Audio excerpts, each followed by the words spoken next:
Bienvenue sur Africa 24 pour ce nouveau numéro de décryptage. Aujourd'hui, nous recevons Jean-Paul Agbo, le président du Conseil national de la presse du Togo. Jean-Paul Agbo est aussi directeur de publication du bimensuel Focus Info. Dans cette interview, nous parlerons de l'état de la liberté de la presse au Togo. Quel état des lieux faites-vous de la liberté de presse au Togo?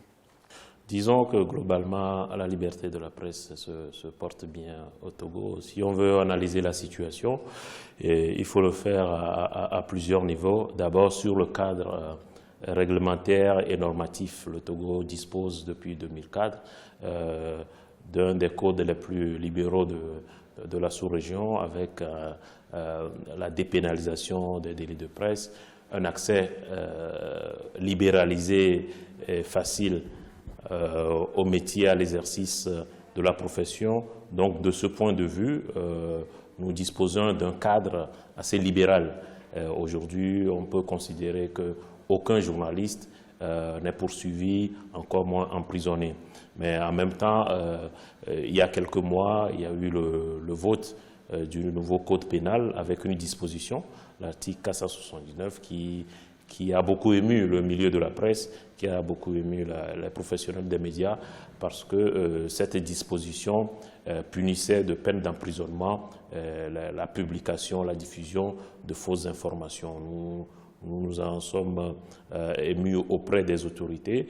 Nous-mêmes, au niveau du Conseil national des patrons de presse, nous avons écrit au président de la République pour demander une nouvelle lecture de ce test et surtout pour qu'un alinéa soit ajouté à la disposition précisant que c'est sans préjudice du code de la presse. Il nous a été répondu que ce code, ces dispositions n'étaient pas applicables aux journalistes et qu'en tout état de cause, la loi spéciale dérogeait à la loi générale. Donc, on a pris acte de cela. Quel est le rôle de cet organe et quelles sont les actions entreprises depuis votre accession à ce poste? Alors, disons que le Conseil national des patrons de presse, c'est l'organisation qui regroupe les patrons, les dirigeants, les promoteurs, les responsables des médias privés du Togo, que ce soit la presse écrite, la presse en ligne, les médias audiovisuels.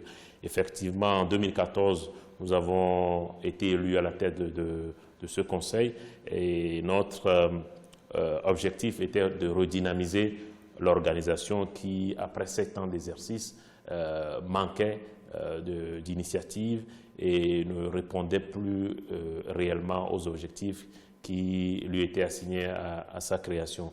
Donc nous avons lancé une série d'initiatives pour justement corriger les faiblesses que je viens de décrire au niveau de la situation de la presse, pour amener la presse d'abord à se professionnaliser davantage et à s'insérer dans le tissu socio-économique tout en renforçant le cadre libéral qui est aujourd'hui le nôtre. Nous avons, par exemple, initié une série de formations, une série d'ateliers pour renforcer la capacité des membres et des journalistes en général.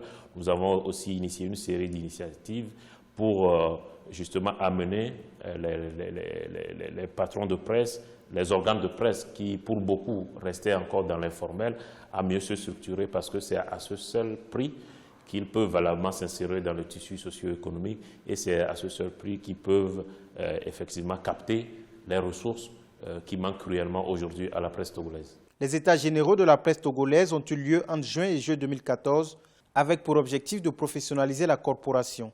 Où en êtes-vous de la mise en œuvre des recommandations? Alors là, vous touchez du doigt un point important de la situation de la presse parce que c'est une déception. C'est une déception qu'à ce jour, les recommandations qui sont nées de ces états généraux, qui ont été un cadre devant permettre à la presse de repartir sur de nouvelles bases, de promouvoir la presse togolaise, mais plus de 2 ans après, les recommandations sont restées lettres mortes. Beaucoup de gens se sont investis dans ces états généraux, les partenaires, le gouvernement et nous-mêmes. Nous avons d'ailleurs présenté une plateforme dont la plupart des dispositions ont été prises en compte, mais malheureusement, depuis 2 ans, les recommandations ne sont pas mises en œuvre.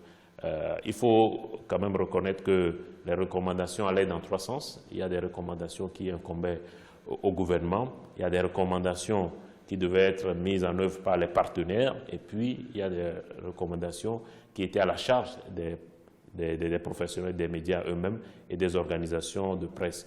À ce jour, aucun de ces acteurs n'a mis en œuvre les recommandations. Qu'en est-il aujourd'hui de la convention collective des journalistes togolais? Cela figure dans les grandes lignes des recommandations. Y a-t-il espoir que cette convention soit un jour effective? Il faut passer à la phase de discussion. C'est vrai que c'est une revendication qui n'est pas née des États généraux, qui est vieille, comme la presse togolaise, et qui est portée par nos employés que sont les journalistes. En tout cas, en ce qui concerne le Conseil national des patrons de presse, nous ne voyons aucune objection à aller vers la signature de cette convention collective. Mais beaucoup de patrons vous diront qu'il y a quand même quelques préalables. Définir le statut de journaliste, parce qu'aujourd'hui, malgré le code de la presse qui effectivement est assez libéral, aujourd'hui, il est très difficile d'identifier qui est journaliste, qui ne l'est pas, parce que la carte de presse n'est pas imposée sur les lieux de reportage dans la vie quotidienne des journalistes. Donc, redéfinir qui est journaliste et qui ne l'est pas, à quelles conditions on est considéré comme journaliste. Et puis aussi, les patrons souhaitent que leur insertion dans le tissu socio-économique, l'accès à davantage au marché publicitaire soit élargi de telle sorte de générer assez de revenus pour permettre d'honorer les engagements qui seront pris dans le cadre de ces conventions collectives. C'est un sujet qui est d'actualité. On en parle régulièrement avec le syndicat des journalistes et on est prêt à aller à cette signature tout en prenant en compte les préalables définis par les patrons de presse.